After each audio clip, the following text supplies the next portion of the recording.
I bet you just exploded after all of these new Final Fantasy VII Remake trailers and gameplay reveals, because to be honest, I exploded pretty hard myself. It's been 4 whole years since Square Enix officially announced a full remake of Final Fantasy VII for PS4 all the way back at E3 2015. 22 years since the original game was released in 1997 for the PS1. Similar to what happened with the Resident Evil 2 remake, everything went a bit quiet for a long time. But just before E3 2019, Square Enix finally unveiled Final Fantasy VII's release date during a Final Fantasy concert held one day before their E3 press conference, which, if you don't know by now, is March the 3rd, 2020. Write that in your diary, write on your calendar, spread it all over your work's cubicle door, just get it written down everywhere. During their E3 press conference, Square Enix showed off an extended battle and gameplay sequence,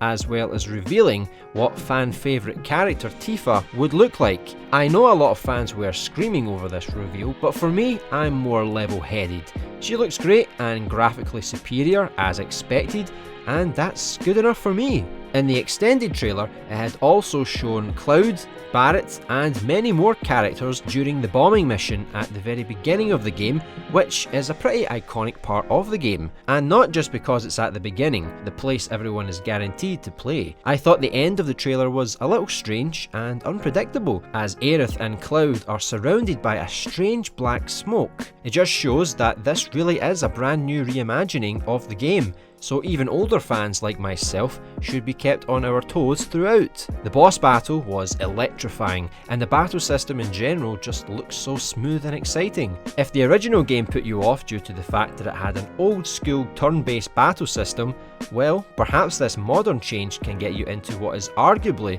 one of the best games ever made. The remake has big shoes to fill, and it's easy for them to claim that we won't be disappointed, but everything does look phenomenal, which backs up everything they have been saying. It is confirmed that the remake will be released in multiple installments, and that each installment will be quite substantial, as each copy of the game will contain 2 Blu-ray discs worth of content. I know Red Dead Redemption 2 made headlines for being one of the first games to require 2 discs on PS4, but the way the developers at Square Enix are talking, it's not just heavy graphics that's the problem.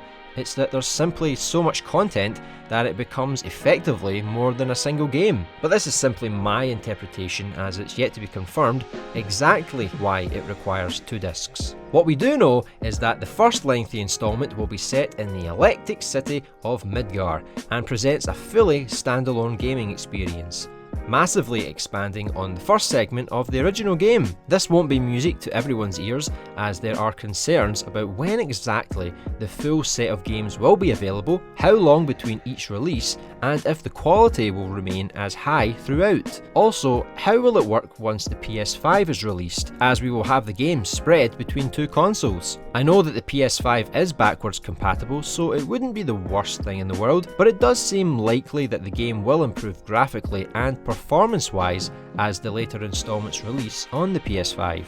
If the answers to all of these questions are fairly reasonable, then I am on board with the multiple releases. It sucks that we can't complete the game until several unknown years into the future, but if every game feels just as epic as the last, then I will enjoy every second, and I look forward to having Final Fantasy VII in my life for a good amount of years. Some may see this as milking the franchise, and they're probably not wrong, but let's hope that the milk is damn good, or there will no doubt be a riot. They also unveiled 2 special editions for the game, including a $330 First Class Edition. Quite the price tag, I'm sure you'll agree. I honestly couldn't be more happier. One of my all-time favourite games is getting a massive remake spanning more than at least 2 full games in the long run. The graphics and the battle system look extremely well done, and I really can't complain about anything. Well, there is one thing if I'm being picky. The voice acting is a bit stereotypical and one-dimensional, especially when you listen to Barret. There's a huge standard expected from big budget blockbusters these days, and I'm not saying that it should equal the level of Naughty Dog's games, as many games will always fail to reach those heights. But what I am saying is that they could have done a better job at the delivery of the lines if they wanted to wrap up everything in one big successful bow. That's all I'm saying, feel free to disagree. Now all that's left to do is wait until March next year, and hopefully we can see little bits and pieces of the game in the lead up through various upcoming events such as the Tokyo Game Show, amongst others. I hope you're all as excited as I am, and I look forward to reading some of your thoughts in the comments below. If you'd like to subscribe to Little Big Animation, we make fun videos to brighten up your day, with our very own animations, abridged episodes, and extensive coverage of the mega PS4 creation game Dreams, as well as a bunch of other interesting titles. See you in the next gaming video.